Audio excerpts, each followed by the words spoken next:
இது உண்மை. இப்ப நீங்க சொன்ன மாரி கிழக்கு மத்தியமத்தில அமைஞ்சிருச்சு பாத்ரூம். தெரியல. அவங்களுக்கு பின்னாடி அந்த கரெக்ட்டா அந்த 2 ரூம் ஜாயினிங் நடுவுல கிழக்கு மத்தியமத்தில அமைஞ்சிருச்சு. கிழக்கு மத்தியமத்தில ஒரு பாத்ரூம் அமையுதுன்னு வச்சுக்கங்க. அவருக்கு விட்டமின் டி குறைவு ஏற்படும். 1. அரசாங்க ரீதியான சட்ட சிக்கல்களை அதிகமா சந்திப்பார். அரசாங்கமும், அரசியல்வாதிகளும், அரசாங்கம் தொடர்புடைய நபர்களுக்கு தான் கிழக்கு மத்தியமத்தில பாத்ரூம் அமையும்.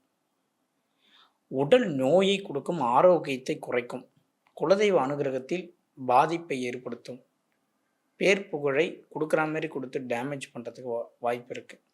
பெண்களின் மனதை பெருமளவில் பாதிக்கும். கிழக்கு மத்தியமன்னும் போது அது தென்கிழக்குக்கு வடகிழக்காக வந்துடும். ஓகே. கிழக்கு மத்தியமம் அப்படின்னா தென்கிழக்குக்கு வடகிழக்காக வரும்போது பெண்களுடைய மனநிலை பெருமளவில் பாதிக்கும், திருமண தடையை ஏற்படும். வடகிழக்குல இருக்கு இப்ப பாத்ரூம் அப்படின்னா இருக்கவே கூடாது.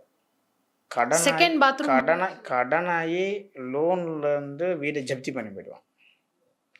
இல்லைன்னா பித்து பிடிச்ச மாதிரி ஆயிடுவார். வடகிழக்கு பாத்ரூம்னா வாழ்க்கையை தொலைச்சிடுவான்.